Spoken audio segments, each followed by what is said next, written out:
All right, welcome to Witchpolice Radio. One of the things about doing this show is that, typically I'm talking to Manitoba musicians, but I feel like music has such a just the type of people I'm talking to is such a wide range from I could be talking to a rapper or a folk singer or a metal band or like someone doing experimental weird robot shit in their basement. And so there's really no limit to sort of the styles of music, I guess, that I talk about in this show. But I don't think I've ever had anyone who does like comedy music before. I've had some poor attempts at talking to comedians, which is totally not my strong suit. But the guest on this show is someone who mixes the two, I think, very well, and has sort of made a name for himself locally over the past number of years for doing that. So I think maybe the best way to start this off is if you want to just quickly introduce yourself and maybe give a bit of background about what it is that you do. Sure. I'm my name's J Williamez, and firstly, if it makes you comfortable, I can try my best not to be funny. No, so I do musical comedy, and it's not like I don't do. A lot of people think when they hear musical comedy, they think I do like parodies of songs about food and stuff like Weird Al style. And I write all my own music. I don't do parodies, and mainly my goal is to write like good sounding, pretty songs about really stupid shit. So like about poop and balls and stuff like that. And so that's pretty much it. But I guess nice concise description. Yeah, right. I think my main shtick is when I play live, I encourage people to heckle me and like throw stuff at the stage, because I really find that engaging people in the show and having them not be just an audience of people that are watching, but actually participants makes it a lot easier to play more shows and have people come out and be interested. Well, I've always thought, and this is, I think I've posted about this online over the years, it's pissed people off, but I've always felt that I feel much more embarrassed watching a bad comedy show than watching a bad band. Like it seems like the level of shame involved, because I've been in bad bands. I know where they're coming from. I know the feeling of like, oh, we played terribly, but usually it's kind of just, there's other people with you on stage. People are willing to forgive, but comedy seems much more like just it hurts. I imagine. And so I mix the best or the worst of both worlds. I do bad music and bad comedy. No, but I think you're right about that. I think with comedy, it's almost like the audience feels entitled to let you know that you're shitty. And in fact, they feel emboldened by the fact, like hecklers, there's no hecklers for a local band, but there are hecklers for local comedians all the time, right? And so part of why I enjoy asking people to heckle me is that if I'm asking them to do it, there's no real way for them to show disapproval. Because like if they heckle me, it's like, yeah, that's what I wanted. They must love me, right? And so it's pretty sweet. It's a sweet deal. Yeah. That's actually a good plan. I like that strategy for sure. It's great. What is because this is primarily a music show. I obviously want to talk about comedy as well, but what's your background in music? Because like you said, you're not just kind of like changing the words to a popular song. You're writing your own music, you're making your own stuff up. So you obviously have some background in the music side of things. I've been doing music for a lot longer than I've been doing comedy. I played in a number of bands in the city. Most recently, the Civil Disobedience. I was the lead singer, guitar player for them, and that was super fun. But I've always found that, like lately anyway, or like for the past, I don't know, I've been doing music for probably 20 years and comedy for, music for longer than that, maybe 25. God, I'm older than I thought I was. And comedy for maybe the last 20. But for me, it's always been two sort of separate outlets. Comedy is one way of sort of, there's a certain itch that I get to scratch by doing comedy, and there's a very different itch that I get to scratch by doing the heavier music or something where I could just come out and be angry. And recently I found a way to sort of mix the anger into the comedy again, which is great. Does it require different kind of sides of your brain to be creative? I can never tell what side of my brain I'm using, but yeah, it's a different sort of process. But for me, actually, more recently, once I started doing comedy, it became the same for both. And so with my band Civil Disobedience, when between songs, I would have the same persona as the J Williamez stuff. And so between songs, I'd be like, yeah, fuck you guys. And people would eat it up, and it was great. And I really found that people respond to that. And so they both sort of became blurred together for me, which I thought was really cool. I found a sort of comfortable place, and I really like it. That's cool. Yeah. Yeah. So I know you've been, like you said, you're doing music for much longer than comedy, but you've been doing comedy for quite a while now. I remember hearing your name come up often, just seeing on show listings and stuff. Yeah. And at one point I'm not even sure what year it was, 2007, my old band played a show with you at the zoo. I was in a band called the Mouth Boat, and we played a weird Okay. show with you at the zoo. And the reason this story is even remotely interesting is because you were on. I don't know if you were on first, but you were on before us, and I was there with my now wife. We hadn't even really started dating yet. We went to the show. We watched your set, and then I went on to play. And sorry, to clarify, I was in a band, or this was the Williamez This was you doing a J Williamez. Sweet. Okay. At the zoo. And so we went on stage and we had a dancing robot and stuff. And so I remember that. There's all these people dancing in the crowd and everything. My now wife is there, and you started dancing beside her. And I remember thinking from the stage, like, she's dancing with a fucking clown.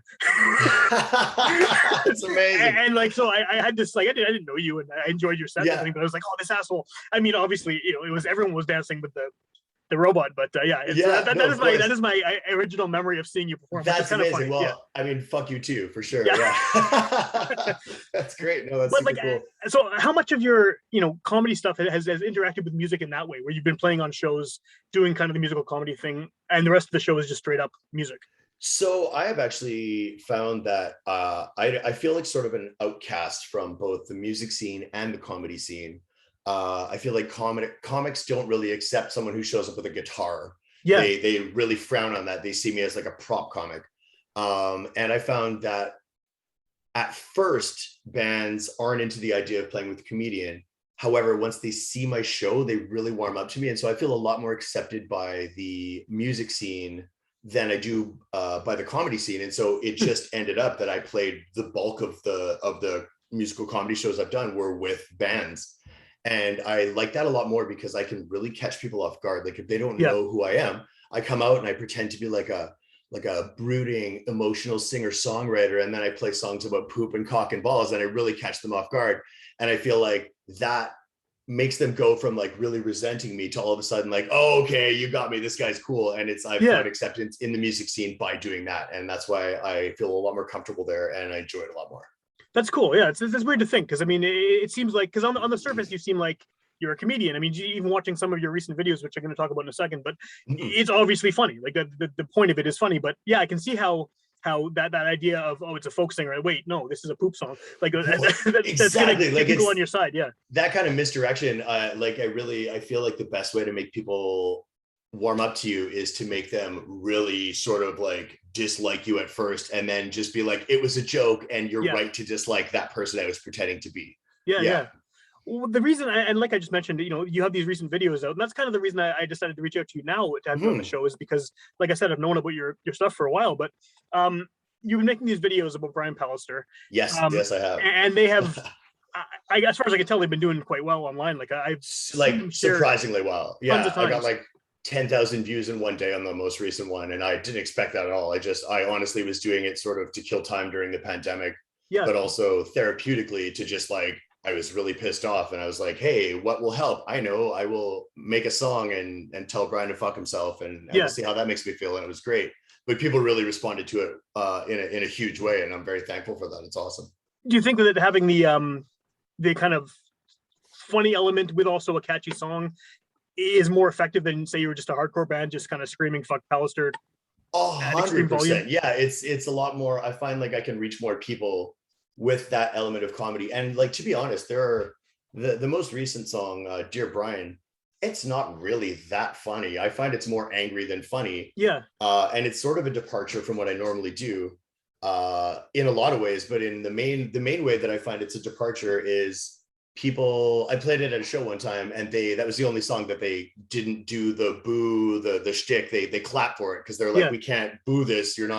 I'm not like putting that out there as like, oh, I don't believe in this. This is stupid. I'm like, hey, this is what I really think. Fuck you, Brian. And people respond to it in a different way. And so it's been a fun departure, but I can't wait to, he's sort of been my like musical muse, which is, imagine, if you will, you wake up one day and you realize that your creative muse is a gross old man that you loathe, and you can't write songs about anything else. It sucks. Yeah. And so I'm really, really glad that he's retiring. I have one more song that I just finished. And then after that, I'm never going to think about him again. And I'm going back to writing songs about squirrels and shit like that. It's going to be great. Yeah. I can't wait. What do you, I mean, I don't want to get too much into the politics. Obviously, he is, his public approval rating has not been high.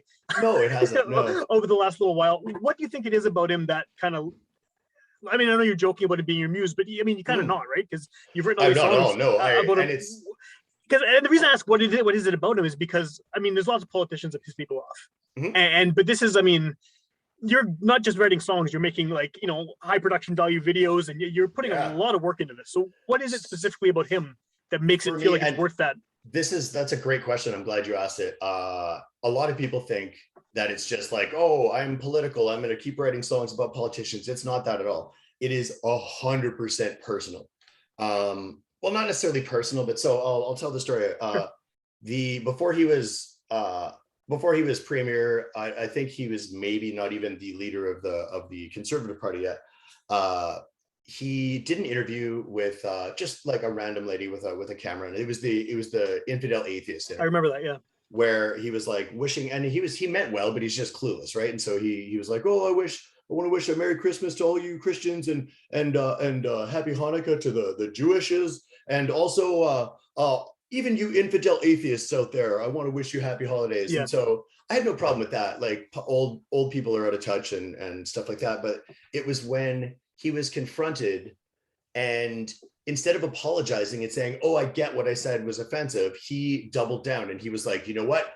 I was right, because infidel technically means non-believer, and therefore you have no reason to be offended. And I thought to myself, like, this guy, not only is he a stubborn asshole, but if he's ever the leader of anything, that's trouble, because someone who cannot admit that they're wrong is so dangerous, because he will just double down. And that's what we've seen him do. And so that was the main thing. It was, and so everyone's like, oh, are you gonna keep going with the next leader? I don't think I will. I think I'm done with it. I think it was just him.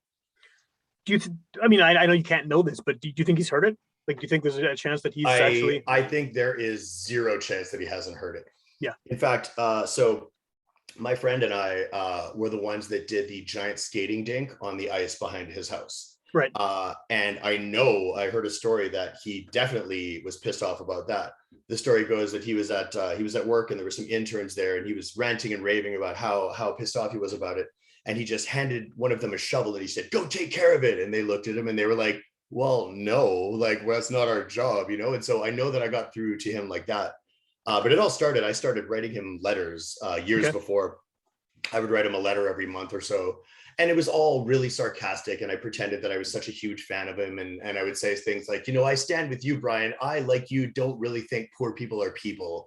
And I think, you know, and stuff like that. And so, and I never got a response. And the only time I know for sure that he reacted to something was the skating dink. Okay. But if you like, I've heard from people, I've heard from NDP politicians who are like, oh yeah, like we shared this with everyone, you know? And so I think there's no chance that he hasn't at least heard of them.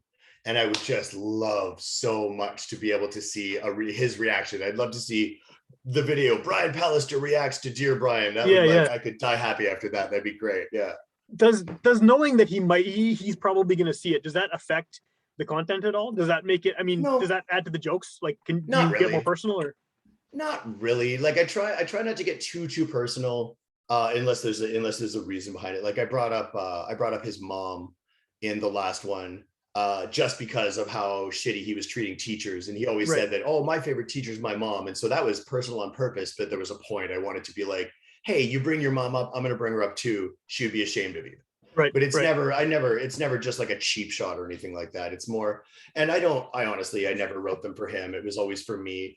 And the fact that people started to enjoy them was great too. But bottom line, music, comedy, everything has always been for me. I enjoy it. And if I like something and I put it out and other people don't like it, it doesn't bother me that much. And trust me, there are lots. I did a project where I did a song a week every week for a year. It was called 52 Songs.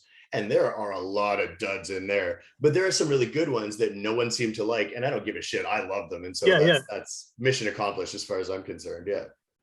Is that a weird attitude to have if you're doing comedy, where the idea is presumably to make as many people as possible laugh? Or is that fairly normal attitude for comics to have? I think it's a weird attitude for someone who's doing comedy professionally to have. Sure. But I'm more of a hobbyist. Like I don't do it for a living. And so I really think that makes it easier for me to just be able to do and say whatever I want and not try and cater to what other people think is funny. Because I think art in general, once you start doing it as its own marketing. And once you start writing the song, not that you want to do, but that people want to hear, I think it loses honesty. And I think that it suffers for it. And so, and so I'm lucky to be able to make a living doing something else and to do this just for fun. And I'm lucky to have during the pandemic, I had nothing but time. Right. And it was a great way to fill the time. And it was never something where I was like, oh, I wonder if this will be, if people will like this. And honestly, I think that's maybe something that people have picked up on and enjoyed, is that it is coming from an honest place, and maybe they can sense that, or maybe not. Again, I don't really care. It's fine either way. Yeah. Well, that kind of relates to something that's come up a lot on the show over the years too, regardless of what genre of music people are doing, is that Winnipeg and Manitoba, there seems to be a very good bullshit detector among audiences. Like people know if you're doing something genuinely, or if you're being honest, and you're actually presenting who you are. Because I've seen so many, hip hop artists, for example, acting like they're from New York or LA or Atlanta or something in Winnipeg, and it just bombs because we know you're from the prairies, right? Like it's not. So that makes sense. And I think too that one of the reasons we've always had such a strong arts and cultural and music scene is that we are geographically insulated and isolated to the point where we sort of have to entertain ourselves. And so that sort of lends itself to a regional identity, a regional artistic and musical identity, that when someone is part of that and is genuine, like you recognize that and you're like, hey, samers. And if someone's from here and they're trying to pretend like they're from somewhere else, it's like, why don't you just go there if you don't want to be from here, And so I think, and it's funny, like my stage persona is super ironic. Like I'm always like saying the opposite of what I mean and stuff like that. But it's people that get it, understand it. And then when you look past the irony, it is all very genuine and honest. Sure. And I think people get that. Yeah, I think so. Anyway. I think so. Yeah. With the songs, like these Palestine songs, just for an example, because they're the most recent things you put out. I know obviously you made the videos. The videos have been shared thousands of times, which is great. What happens to them after that? Are these songs that because you've obviously recorded the audio somewhere, right? You made the songs before making the video. So absolutely. Are they going to be released in any other form, or is YouTube the main goal there? So no, it's just it was just sort of like getting the ideas out and like exercising myself of that anger and that resentment. And so it was never even the 52 songs thing I did, it was never to put them out. If people want them, they can download them, that's fine, but it was never to try and make money off of them or anything like that. I gave up on, I'm such a bad self-promoter and marketer, and I've known this for so long that I just gave up on trying to like make a career out of it. And so I'm perfectly happy having it be like a hobby that I do when I need to. And like I said, it's always been a selfish thing for me. It's like a thing that I'm taking care of, my own personal need. But if other people enjoy it, that's great. But I don't think I'm gonna put it out or anything like that. I had a few people ask when the video came out, they're like, hey, can you send me like a WAV or an MP3 of this? I really like it. And I was flattered. I was like, of course I can. Yeah. And they're like, oh, how much? I'm like, nothing, zero. I don't want money for this. This is just, I did this for me. And if you like it too, great. I'd love to share it and like spread it around. It's great. Yeah. Do you think that you're more, I'm assuming this is the case, but do you think that you're more of the type of artist that people benefit from seeing live? Having that interaction with the crowd and that ability to kind of 100%. Play off that? Oh yeah, absolutely. Because the stage show, like just hearing the songs themselves, people might not get where I'm coming from. Hopefully they do. I try and make it obvious, but this stage show is a completely separate element, and it adds to it. I think like I have some weird songs that are like sort of leave people scratching their heads if they just hear them alone. But if they sort of like, if I lead into it, like, yeah, this is a really important song, it's a political song and you're really going to enjoy it. And then I just sing a song that's hey motherfucker, which just like balls, cunt, boobs, the whole thing. And it's like, there's no context at all. And it's a lot easier I can use the jokes on another level as punchlines themselves with the and another thing in the live show, I'll stop within a song to tell a story like 4 times to the point where people get so frustrated and they're just like, play the damn song. And I'm like, oh, well, that reminds me of another story where I was playing this song and I stopped, and it's really fun it's sort of like, I see it sort of like how Fred Penner, for example, will play sandwiches or something. And he'll be like, oh, and like, what kind of food do we like? Is it pizza? And they're like, the kids are like, no, sandwiches. Or like, and the adults too are in their heads. We're just like, yes, and that's exactly it. And so like, I really see I really see the inner child of a lot of people come out at my shows, and it's weird because I'm like singing about some horrible, gross stuff, but like it's great when people sort of play along. It's fun for everyone, and it's not just, sometimes I'm more entertained by the crowd than they are by me, and I love that because, like I said, it's from a selfish place, and so like I like to be entertained, and that's great. How much of your show is planned ahead of time? I mean, obviously, the songs are pre-written, and I'm sure you have a set list, but because of the kind of potential for things to go off the rails, like how planned is it? Almost none. I played weekly shows at Shannon's for a bunch of years, and I was actually doing it for a living then, but I was just scraping by, just doing one show a week. And in that time, I developed a really good, one of my strengths is I'm quick on my feet. When someone yells something, it might not be the most clever thing, but because it's so quick, it's funny enough, and so I got to the point where I didn't have to plan ahead. And it's a huge bonus for me because I'm not a very good ahead planner, and so that's that's cool. Yeah, so very, very little is planned out. Because I feel like, I mean, I'm not really a comedy guy, and I feel like it's kind of a blind spot for me. I hear jokes that I like, I hear clips of comedians that I like, I've seen stand-up comedians I like, but I definitely don't have a deep knowledge of it or a deep fandom of it. But I feel like, and correct me if I'm wrong, but it seems like a lot of comedians are either doing something that's very, very scripted, down to every beat, and then there's the ones that are more like jazz, where it's all happening kind of on the fly, and it changes every night. So a great example, I did a fringe show. I've done fringe shows, like solo one-man shows, but those aren't what I'm talking about here. I did a fringe show where it was essentially just 4 stand-up comedians and me, and we did 7 days in a row. Oh, cool. And I've never done stand-up. It's not my thing. I enjoy a few stand-up comedians, but for the most part, I'm not a huge fan of the medium. It's not my thing. And so I don't know much about it. I've never really studied it or toured with a comedian or anything like that. And I was so surprised, and I'm a little embarrassed that I was this surprised, but I was so surprised that every night, all 4 of the other comedians did word for word the exact same set. And I was like going up on stage being like, hey, what do you guys want to hear? I have like 30 songs, I'm going to play this one. And then I would just sort of pick someone out of the crowd and be like, hey, you're my buddy, And so, and they were surprised too. They're like, how do you do a new thing every night? And I thought to myself, like, I wouldn't do this if I couldn't. That's crazy. Yeah. Yeah, it seems weird for something that comes across as so spontaneous when it is, when you realize it is like word for word, pause for pause, scripted. Yeah, and there are I think the really great comedians do have a plan and they script it out, but they're also really quick on their feet. And so if someone jumps in or is obnoxious, they'll be able to tear them apart in a sort of a great way that doesn't need to be scripted. I saw a guy one time he was doing this joke, and he's like, hey, so how many of you, I don't want to say the actual joke because it might out him, but so he's like, let's say like, oh, how many of you use a blender at home? And the point of his joke was like, no one uses a blender, but all these people are like, I do. And then he was like, okay, well, the reason no one uses a blender, and he just went on like no one had responded positively, even though they had, and it was embarrassing. It was like, dude, you have to plan for, if you're going to leave it open-ended, you have to plan for both eventualities. Like that's yeah, that sounds like, and so for me, like really, really bad. Yeah. But for me, it's always just been like, not even leave little bits of improv. It's just like, hey, let's see what the crowd is like tonight, and let's see what they want to talk about and what they want to hear.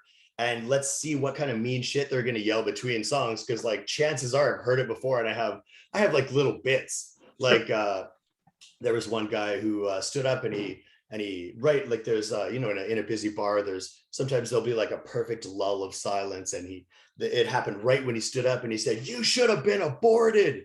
And I said to myself, I said to him, I was like, wow, well, so I'm adopted. And so that was like for sure on the table at one point.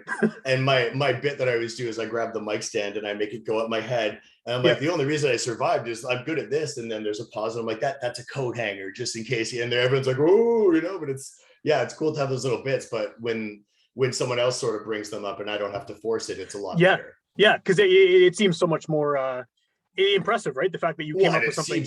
And like the fact that I have these little bits in my repertoire, like it seems like it's completely off the cuff, and so it makes me seem way cleverer than I actually am, which is great. I'm a huge fan of that, Yeah, and that's nice to hear. Even in like any kind of live setting when there's heckling. I mean, there are heckling for bands, and not as much, obviously, but theater heckling, anything like a guy doing a speech. If the comeback can be on topic and then seemingly spontaneous, it definitely adds to the performance. Absolutely, it really does. Yeah, and it just like, and to your appreciation, right? Like it's So what's the best way at this point? And I know the pandemic is still on. Who knows how long it's going to be? But we seem like we're kind of getting out of it. But it's like we're at that part where like we're on the roller coaster and we're like, oh, maybe it's safe again, and we're just headed back up, and it's gonna be crazy. And maybe this is the one where we go through the shaving cream or the water at the bottom. We're like, right, or someone falls off the car in the middle of the exactly. So assuming things do continue to get better, and assuming shows are starting to happen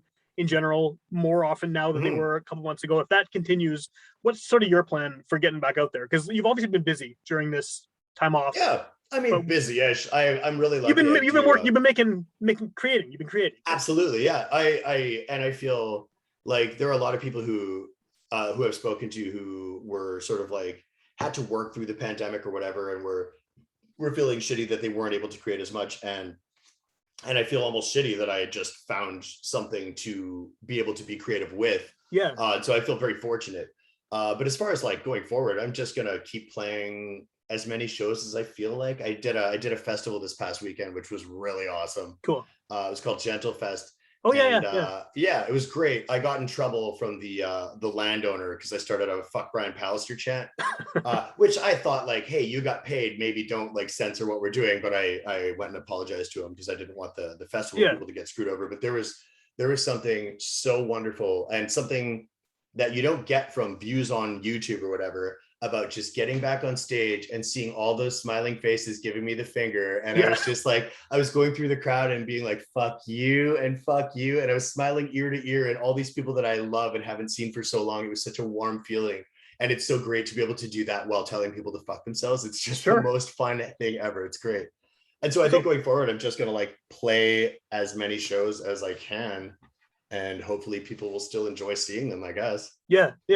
Well, outside of that, I mean, aside from seeing you live, what's the best way for someone to see what you've done or hear what you've done? And you have a pretty big catalog of past work at this point. I do, and like I said earlier, I suck at promoting myself. And so I think one of my goals in the next little bit is to just get it all in one place. I've got a few YouTube videos like that you can find pretty easily by just like interneting me. But I have a bunch of old songs that I'd love to make videos for. I have an album that isn't even online. I have like physical copies lying around collecting dust, which is pretty silly. But like as far as like that, I guess YouTube would be the place to go to find me. I also have like a SoundCloud with all the 52 songs that I did that one year, which was fun. There's some shit in there though, but there's some. I was surprised. Well, it's 52 songs. It's hard to be a winner every time, right? And like, so ADHD, I really sort of dropped off. I didn't do a song every week, like on schedule. I sort of did like 6 songs in the first 6 months and then left it all till the end. And I did like 32 songs in the last 45 days of the year. And so I was completely delirious by the end. And I remember the last day, I actually literally did an interview on CBC about the fact that I was about to finish my 50-second song. I went home and I finished the song. I pressed upload. And I wept, and like not even a word of a lie. Like I cried like a little baby because it was just so much. There was so much relief. I was just like, I never thought I'd be able to do it, and I actually did it. And I was like, yes. But I was so surprised that I sort of used to think like, oh, creativity is this like it's a gas tank, and you use it until it's gone. But it's more like a muscle. And I had worked on it so much in the last little while, in the last bit of the year, that some of the songs I made near the end were actually some of the best ones, just because I was getting better at songwriting and expressing myself in a funny way, that I almost wish I'd kept doing it, but I also would never ever do that again. It was ridiculous. So obviously YouTube is to find the more recent stuff. That's sort of the main spot. And then social media, you're, despite, as you say, not great at promoting yourself, you exist on the social media, and you can be found. Mainly on Facebook. I don't really do the Twitter or the Instagram as much. Instagram I use for when I'm traveling, either pictures of my girlfriend and myself looking at like looking at landmarks and stuff like that, where like, so because we traveled 3 years ago, we did Southeast Asia and Europe for 6 months each, and we were talking about how it's so ridiculous that people post selfies of these beautiful things where it's like you can just say where you are and people can look it up and see a way better picture than you could ever take. So and your face isn't in it either. It's not blocking. Well, that's exactly it. And so what we would do is we would go to like we went to all these temples and stuff, and these beautiful, beautiful temples. And we would just like take a selfie of just our faces while we were looking at the temple, but they couldn't see it. And we'd be like, wow, like wish you guys can see this. It's so amazing, you know, and that was really good.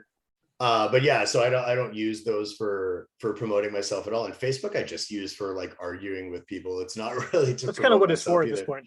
It really is. It's a lot of fun if you're in the mood for that, but it can also be pretty frustrating. Right on.